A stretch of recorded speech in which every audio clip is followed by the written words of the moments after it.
জাভাস্ক্রিপ্টের নতুন আরেকটা প্রজেক্টে আপনাদের সবাইকে স্বাগত জানাচ্ছি। সো আজকের এই প্রজেক্টে আমরা একটা রেজিস্ট্রেশন ফর্ম তৈরি করব, তারপরে সেইটাতে জাভাস্ক্রিপ্ট ব্যবহার করে আমরা এটাকে ভ্যালিডেট করব। তো জাভাস্ক্রিপ্ট ব্যবহার করে যদি রেজিস্ট্রেশন ফর্মটাকে ভ্যালিডেট করি, তাহলে এইটা থেকে কি ধরনের বেনিফিট বা কি ধরনের সুবিধাগুলো পাবো ফার্স্ট অফ অল সেটা দেখে নেই। তো এখানে একটা রেজিস্ট্রেশন ফর্ম আপনারা দেখতে পাচ্ছেন। সো এই ফর্মটাতে দেখেন 4টা ইনপুট ফিল্ড রয়েছে, যার মধ্যে প্রথমে রয়েছে হচ্ছে ইউজার নেম, তারপরে ইমেইল আছে, পাসওয়ার্ড আছে, কনফার্ম পাসওয়ার্ড আছে।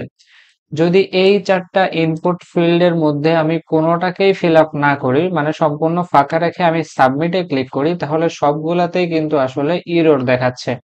আর যেহেতু আমরা এখানে জাভাস্ক্রিপ্ট দিয়ে এটাকে ভ্যালিডেট করেছি, তাই এখানে এরর দেখাচ্ছে। যদি আমরা জাভাস্ক্রিপ্ট এখানে ব্যবহার না করতাম তাহলে কিন্তু এটা দেখাইতো না। দেন আমরা যদি এইখানে গিয়ে একটা ইউজার নেম দিই, সাপোজ এখানে 9 দিচ্ছি, আমরা দেওয়ার পর তারপরে সাবমিটে ক্লিক করলে কিন্তু এটা গ্রিন কালার হয়ে যাচ্ছে, তার মানে সে নিয়ে নিচ্ছে। তো যেহেতু এখানে জাভাস্ক্রিপ্ট আমরা ব্যবহার করেছি, সেই জাভাস্ক্রিপ্টের আসলে কমান্ড অনুযায়ী এটা কিন্তু গ্রিন কালার হয়ে যাচ্ছে। দেন আমরা যদি আমাদের ইমেইলে গিয়ে একটা ইমেইল অ্যাড্রেস দিই, সাপোজ ধরুন যে লিখলাম তো সাপোজ ধরুন লিখলাম হচ্ছে naim123@gmail.com, দিয়ে সাবমিটে ক্লিক করলে নিয়ে নিচ্ছে।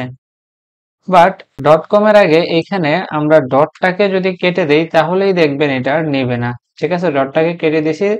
সো কেটে দেওয়ার পর এখানে একটা ইরো শো করছে, যেখানে বলছে যে ইমেইল ইজ নট ভ্যালিড। যে ইমেইলটা এখানে আমরা ব্যবহার করছি সেই ইমেইলটা আসলে ভ্যালিড নয়। সো এইটা সম্পূর্ণটা হচ্ছে আসলে জাভাস্ক্রিপ্টের মাধ্যমে। তো আমরা যখন এটার মধ্যে জাভাস্ক্রিপ্টটাকে ব্যবহার করে এটাকে ভ্যালিডেট করব, তখনই হচ্ছে সুন্দর এরকম একটা সিস্টেম হয়ে যাবে। আর যেমন আমি যদি আপনাদেরকে হচ্ছে একটু ফেসবুকে গিয়ে দেখাই, এইটা হচ্ছে আমাদের ফেসবুকের লগ ইন পেজ। সো এইটা হলো আমাদের ফেসবুকের লগ ইন পেজ। তো এখান থেকে আমরা যদি লগ ইন করতে চাই, তাহলে প্রথমে এখানে আমাদেরকে একটা ইমেইল অ্যাড্রেস বা ফোন নাম্বার দিতে হবে, তারপর এখানে পাসওয়ার্ড দিয়ে লগ ইনে ক্লিক করতে হবে।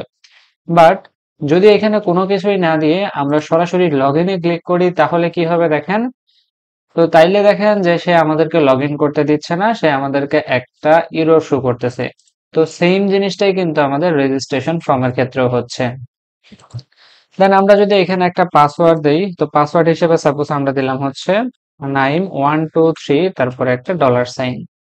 দেন এখানে কনফার্ম পাসওয়ার্ডেও দিলাম নাইম123, তারপরে একটা $। দিলাম, দিয়ে আমরা সাবমিটে ক্লিক করলে এটা সুন্দর করে নিয়ে নিচ্ছে।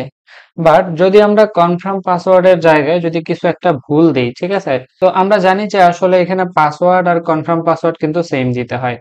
তো আমরা এখানে কনফার্ম পাসওয়ার্ডের জায়গায় কিছু যদি একটা ভুল দেই, দেন সাবমিটে ক্লিক করি, তাহলে এখানে বলতেছে যে confirm password is not same as password.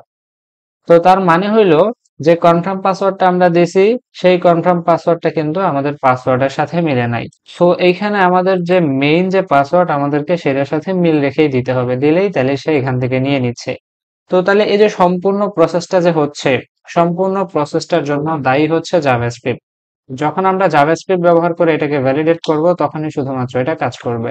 So এই ভিডিওতে আমরা দেখলাম যে এখানে জাভাস্ক্রিপ্ট ব্যবহার করার কারণে কি কি ঘটনা ঘটছে, এন্ড তার পরবর্তী ভিডিওগুলোতে আমরা দেখব যে কিভাবে একটা রেজিস্ট্রেশন ফর্ম তৈরি করতে হয়, তারপরে সেইটাতে কিভাবে মানে এটাকে ডিজাইন করতে হয় কিভাবে, তারপরে এখানে জাভাস্ক্রিপ্ট কিভাবে ব্যবহার করতে হয়, সম্পূর্ণ প্রসেসটাই দেখব। সো এই ভিডিও এতটুকু পর্যন্তই থাকছে। ধন্যবাদ সবাইকে।